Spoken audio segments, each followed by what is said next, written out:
오늘은 교사 헌신 예배라 특별히 교사들과 성도들 또 저 이렇게 다 같이 말씀에 은혜 받는 말씀을 듣는 그러한 시간을 한번 준비해 봤습니다.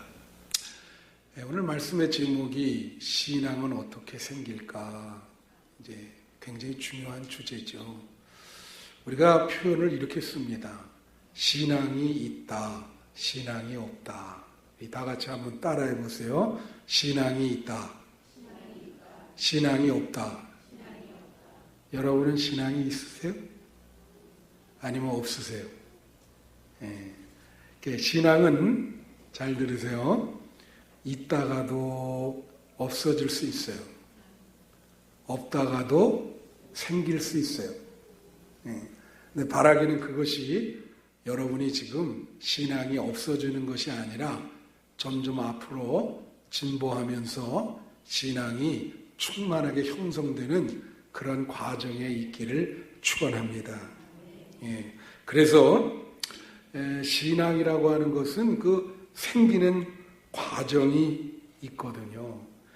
그 생기는 과정이 있다고 하는 것은 신앙이 어떤 방법을 통해서 형성될 수 있다. 그거예요.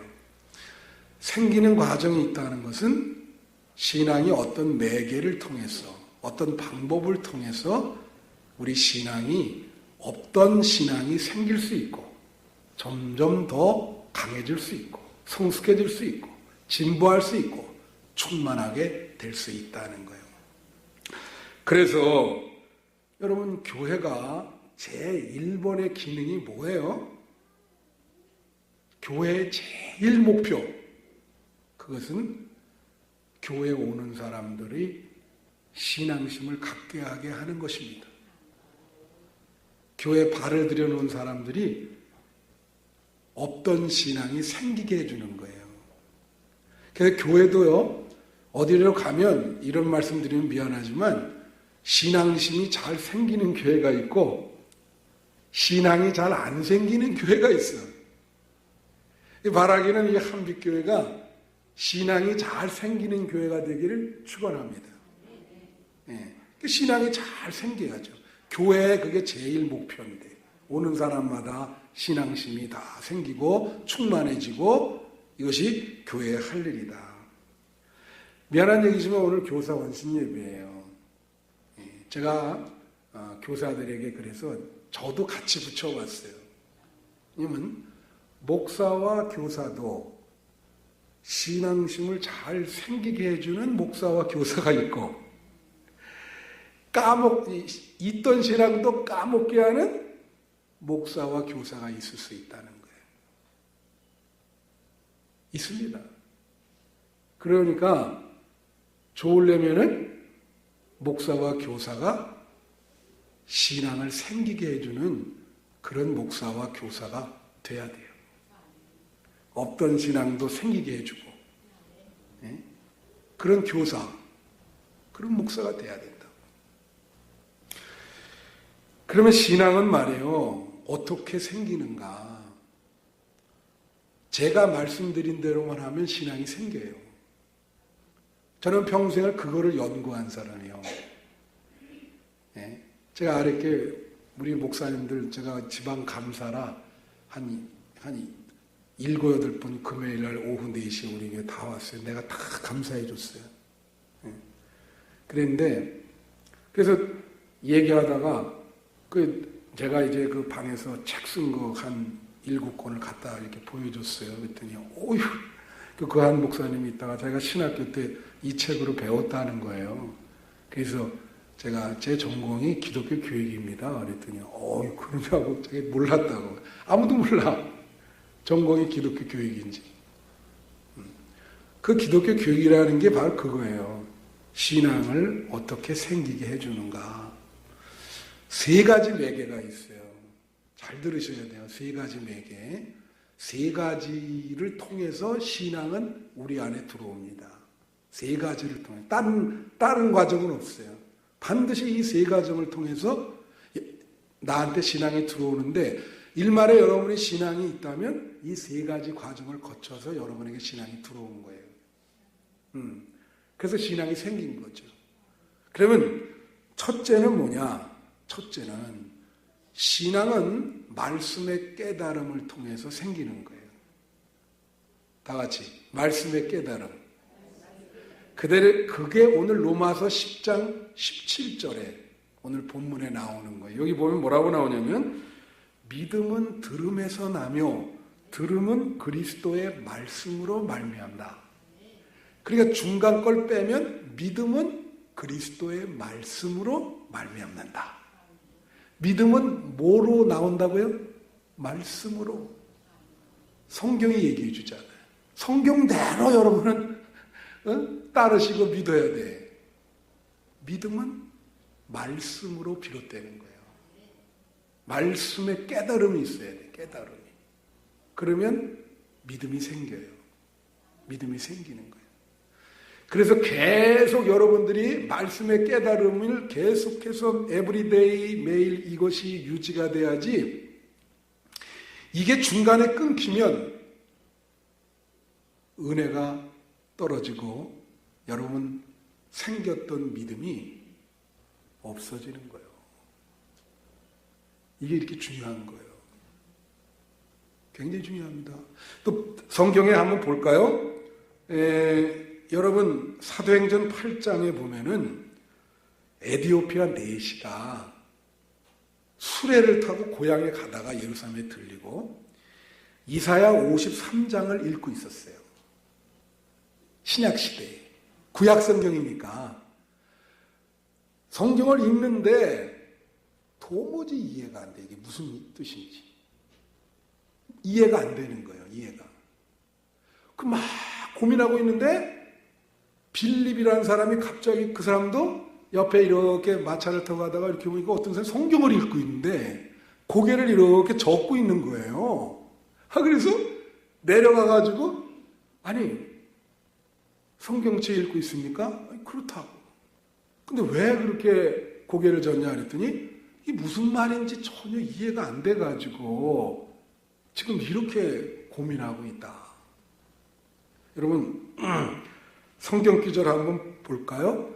사도행전 8장 30절부터 31절까지 그 얘기가 나옵니다. 그 전에 에피소드가 있는데 보세요. 빌립이 달려가서 선지자 이사야의 글 읽는 것을 듣고 말하되, 읽는 것을 뭐라 그랬어요? 깨닫느냐? 이 사람들이 성경 읽을 때 깨닫지 못하고 읽는 사람 많거든. 오늘도 이렇게 설교하는데 깨달음이 없이 듣는 사람 많아요. 성경은 무조건 어떤 데는 성경 일독 사관학교도 있어. 일주일 동안 집어넣고 맨날 읽는데 아무리 해봐도 깨달음이 없으면 소용이 없는 거예요. 여러분 그렇게 많이 읽어도 깨달음이 있어야 돼. 읽었는데 깨달았냐? 묻잖아요. 깨달음이 있느냐? 읽는 것을 깨닫느냐? 그러니까 31절에 뭐라 그래요? 이 31절이 중요해요. 그 31절에 뭐냐면 대답하되 지도해 주는 사람이 없으니 어찌 깨달을 수가 있겠는가? 바른 말이요. 이 지도해 주는 사람이 누구예요? 목사와 교사예요. 다 같이 목사와 교사. 이게 목사가 해야 될 일이요, 교사가 해야 될 일이에요. 깨닫느냐? 지도해 주는 사람은 어떻게 깨닫느냐 이거를.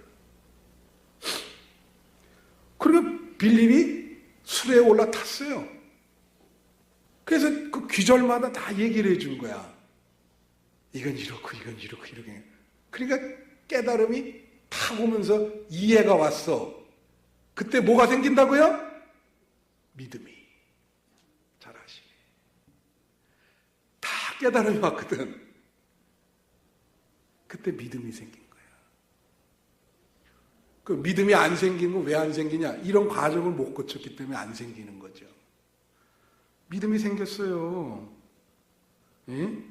그래서 우리가 말씀의 의미를 깨닫는 게 이렇게 중요합니다. 늘 말하지만 중세기 때는 말씀과 성도가 단절되어 있었어요. 그래서 신앙심이 아주 요상한 신앙이 되어버렸다고. 예? 근데 지금은 이 말씀에, 그래서 여기 집중해야 돼. 이 집중, 말씀의 깨달음. 이거 집중해야 돼. 예? 그러니까 우리는 맨날 이렇게 무슨 팩트, 이 암기하고 뭐 이런 거 많이 하죠. 그게 중요한 게 아니에요. meaning, 의미가 무엇이냐. 그게 중요해요. 그러면 이 첫째 과정을 통해서 뭐냐면 목사와 교사에게 필요한 능력은 뭐예요? 그거죠. 말씀을 잘 알아야 되고, 말씀을 잘 가르칠 수 있어야 되고, 말씀을 잘 해석해서 성도들이 잘 깨달을 수 있도록 그렇게 해줘야 되는 거예요. 그게 굉장히 중요한 작업인 거예요. 교회 목표가 신앙심을 주는 거기 때문에. 그죠? 그러니까 성도들도 그렇지만은 교사들도 성경을 많이 읽고 듣고 연구하셔야 돼. 그래야 아이들에게라도 성경을 가르쳐주면서 깨달음을 줄 수 있어야죠. 나는 말할 것도 없죠. 저는 이거를 주로 하니까 어떻게 하겠어요? 맨날 밥 먹고 성경을 끼고 살아야죠. 그죠? 읽고 또 읽고 또 읽고 이게 무슨 뜻인가? 교우들에게 어떻게 쉽게 해석해 줄 수 있을까? 이 구절을 얘기할 때 잘 이해할 수 있을까? 그걸 생각합니다. 그래야 이게 들을 때도 믿음이 생기거든.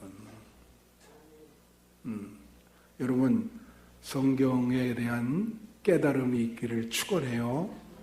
그래서 우리 교회 발을 들여놓는 사람한테는 말씀을 듣고 읽을 때 믿음이 생기시기를 축원합니다. 둘째 과정이 있어요. 두 번째 매개가 있어요. 그거는 신앙은 신앙 공동체의 경험을 통해 이루어진다는 거예요. 신앙 공동체는 교회를 말해요. 교회. 우리가 다 신앙 공동체이죠. 커뮤니티. 우리는 커뮤니티예요. 이건 집단이 아니에요. 집단과 공동체는 다릅니다. 집단이라고 하는 것은 뭐 이렇게 극장 구경 갔을 때 그런 게 집단이죠. 사람들. 우리는 공동체야.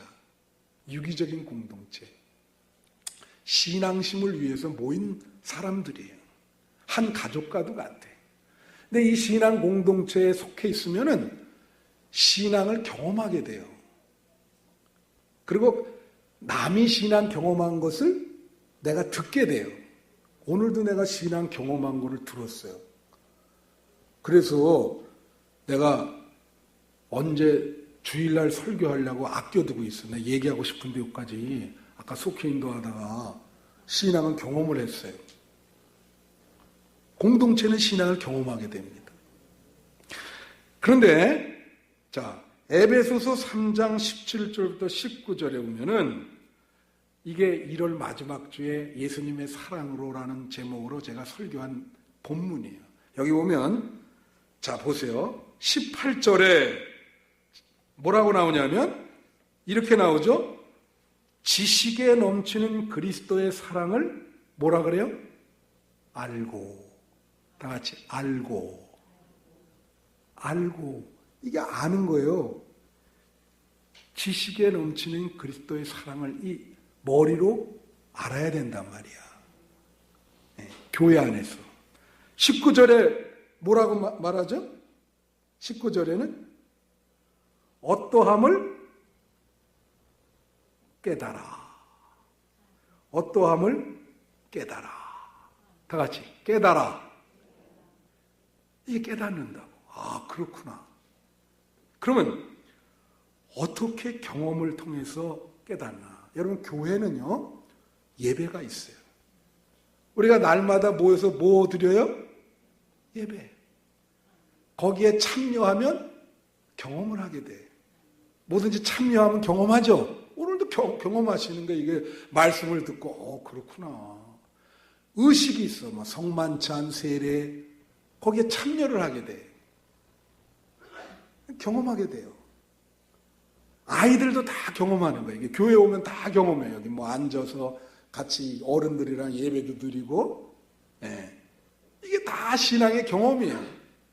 예배에 참여하고 의식에 참여하고 경험이네. 오늘도 전사님 얘기가 뭐라냐면 아이들 그 새로운 교재를 구입했다 이거야. 그래서 그 교재를 교사들한테 나눠주더라고. 교재가 비싸요. 근데 다 이렇게 나눠주는 모습을 제가 봤어요. 왜 그러냐?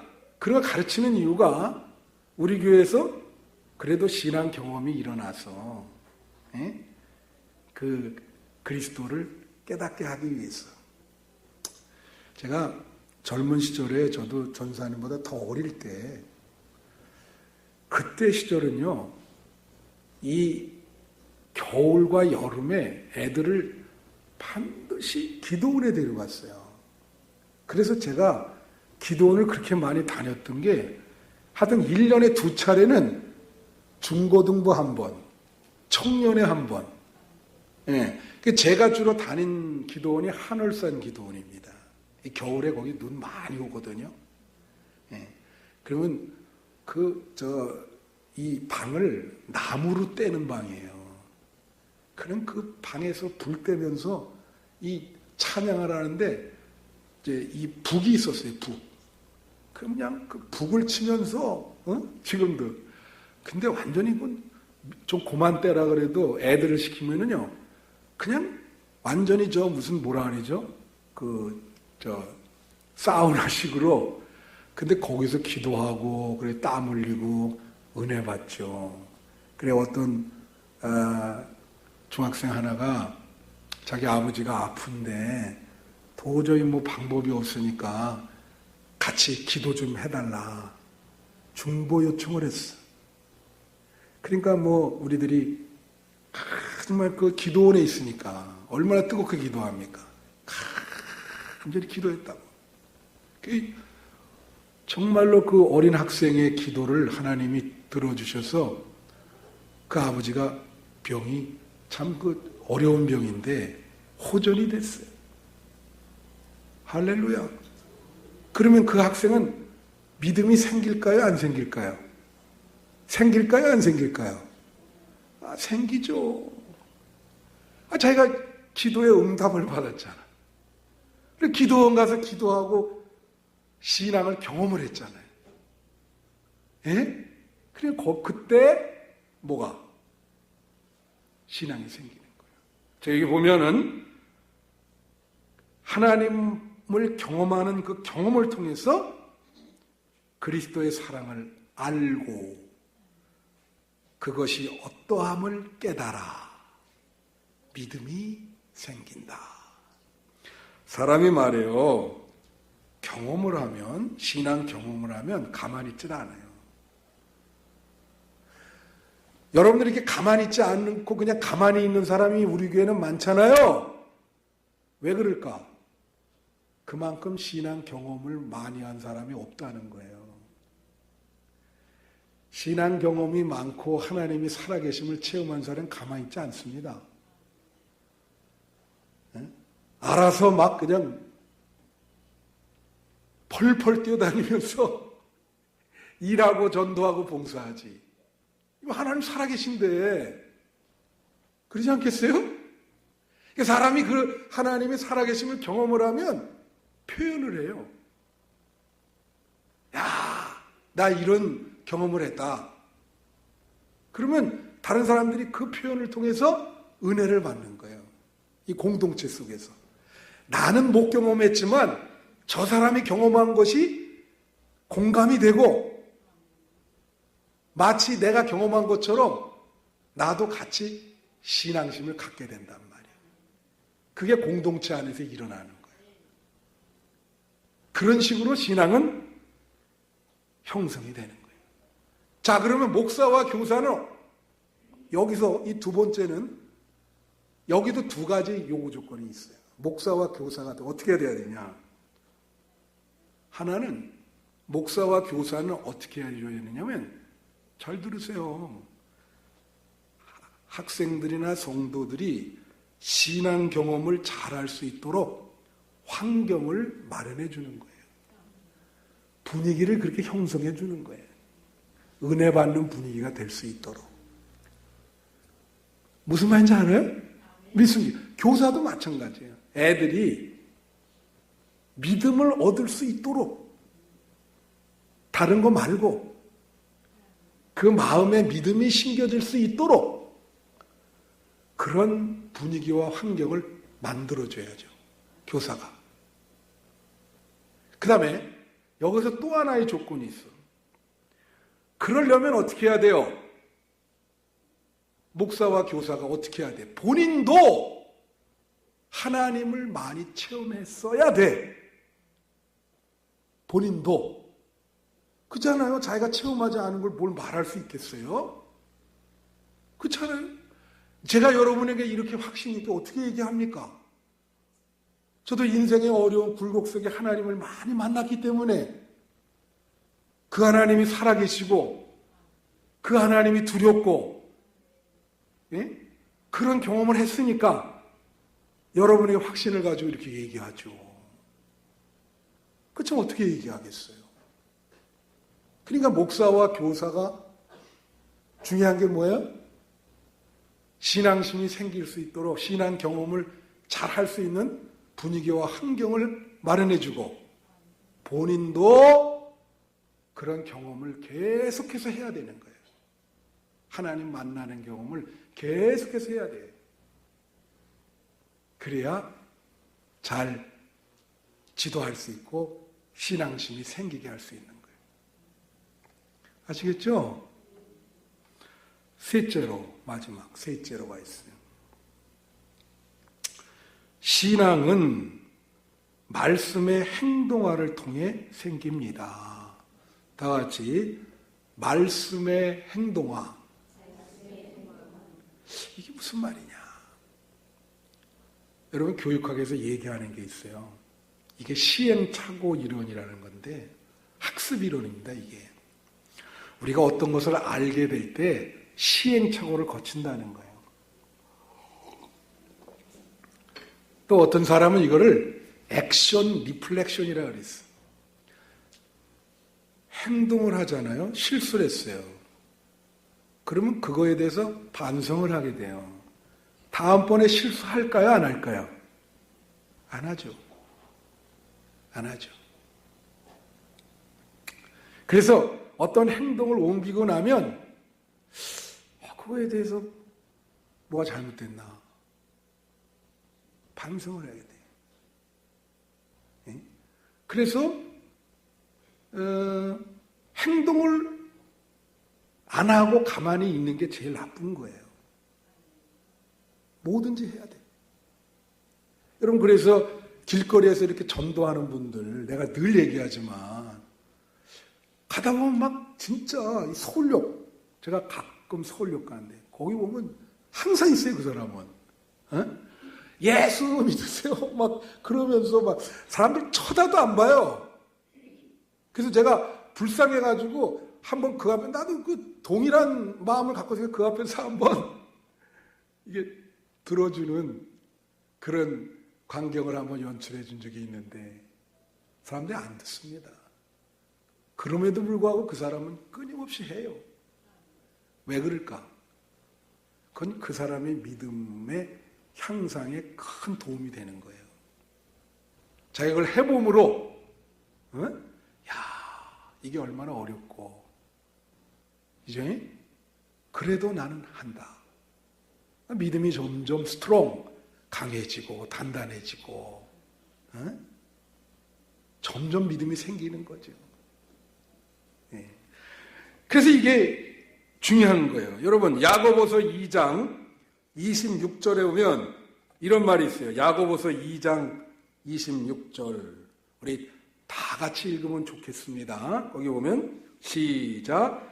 영혼 없는 몸이 죽은 것 같이 행함이 없는 믿음은 죽은 것이다. 근데 이게 뭘 뜻하느냐면 물론 행함이 없는 믿음은 죽은 것이다. 이렇게 해석할 수도 있어요. 근데 이건 뭐냐면 사람은요, 훈련을 받아야 돼요. 훈련을. 그냥은 안 돼. 어저께 우리나라가 올림픽에서 금메달 하나 땄잖아요. 여기서 늦은 밤에 이제 설교 준비하면서 딱 봤더니, 한 아이는 그 쇼트트랙 하는데 남자, 그 친구는 넘어졌어요. 그래서 가가지고 계속 펑펑 울더라고. 그 심정을 여러분 이해하겠죠?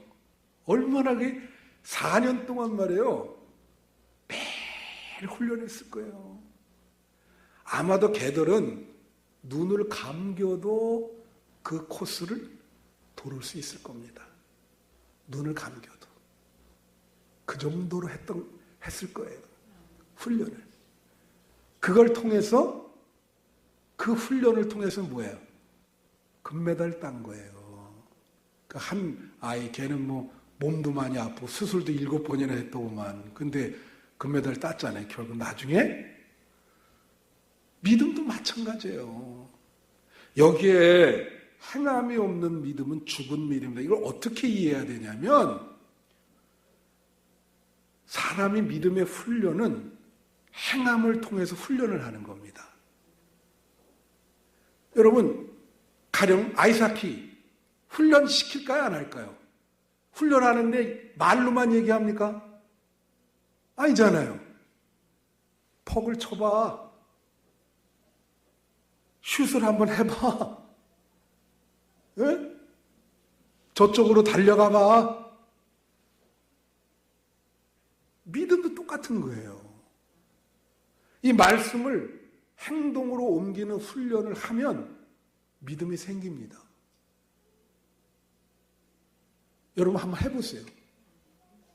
근데 이 말씀을 행함으로 하는 일을 시도하지 않고 가만히만 있으면 믿음은 정지 상태에 있어요. 그래서 그걸 죽은 믿음이라 그러는 거예요. 여기서 행함이 무조건 해. 그렇게 해석할 수 있지만 나는 그런 해석이 아니라고 봐요. 이것은 훈련적인 개념이 있는 거예요. 왜?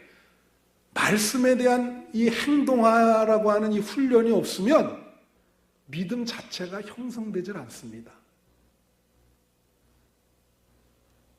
믿음 자체가 형성되지 않은데 그게 무슨 믿음이 있어요.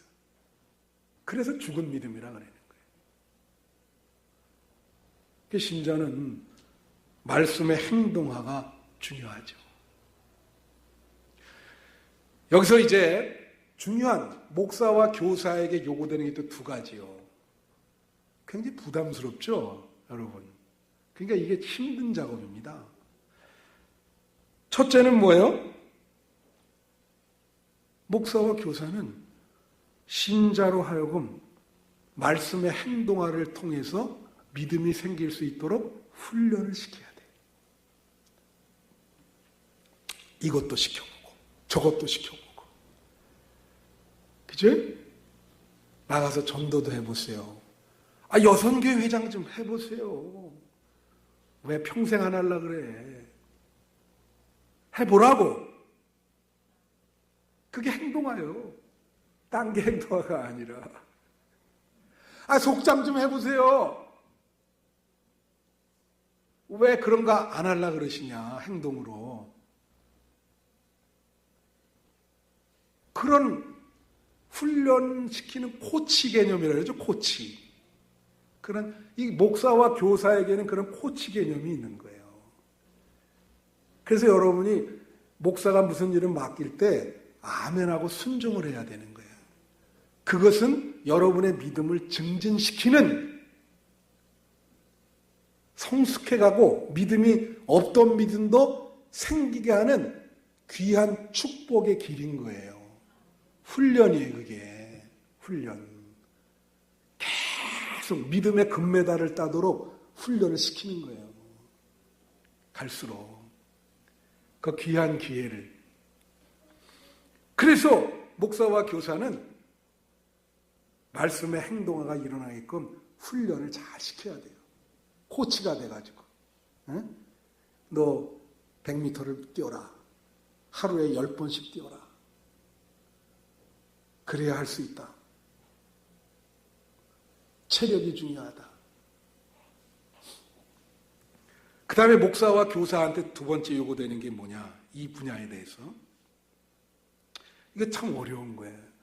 본인이 말씀의 행동화를 통해서 실천의 옮김으로 모범을 보여야 돼.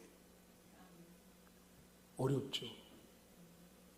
참 부담되는 거죠, 이게. 당신도 이렇게. 여러분 축구 감독 저 베트남에서 영웅된 사람 있잖아요. 박항서. 알죠, 여러분? 신문에 계속 나요. 그 사람이 축구를 이제 그 선수들을 훈련시키잖아요. 근데 본인이 축구를 잘 할까요? 못 할까요? 예? 몰라요? 잘하죠. 그 사람 청소년 대표 선수였어요.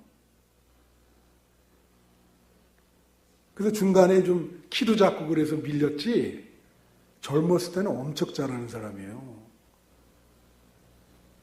본인도 잘하죠. 그러니까 훈련시키지. 교사도 마찬가지라. 무슨 말인지 아세요? 그래서 얼마나, 자, 칼빈 같은 사람은 심지어 이렇게 얘기했어요.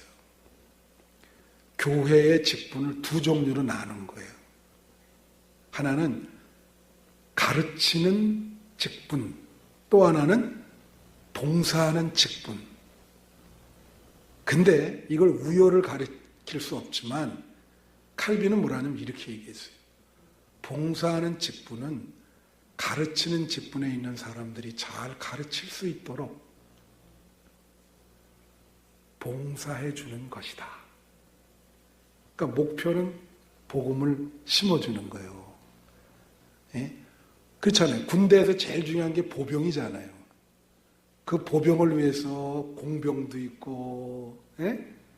뭐 요리하는 요리사병도 있고, 결국은 전투를 잘하라. 무슨 말인지 아세요? 그만큼 목사와 교사가 중요한 겁니다. 복음을 다루기 때문에, 복음을 심어줘야 되기 때문에, 예? 믿음이 생기게 해줘야 되기 때문에 중요한 거예요. 오늘 말씀 취지를 이해하시겠죠?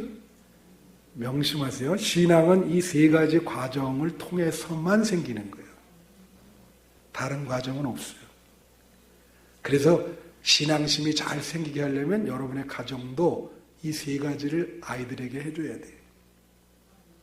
말씀을 읽게 하고, 기도를 통해서 하나님을 만나게 하고, 말씀대로 하루하루 한 구절씩이라도 행동으로 옮기게 하면 아이들에게는 믿음이 형성이 될 것입니다. 우리 교회가 신앙심이 많이 형성되고 교회에 발을 들여 놓으면 어떤 신앙도 생기게 하는 그런 교회가 되기를 축원합니다. 기도하겠습니다.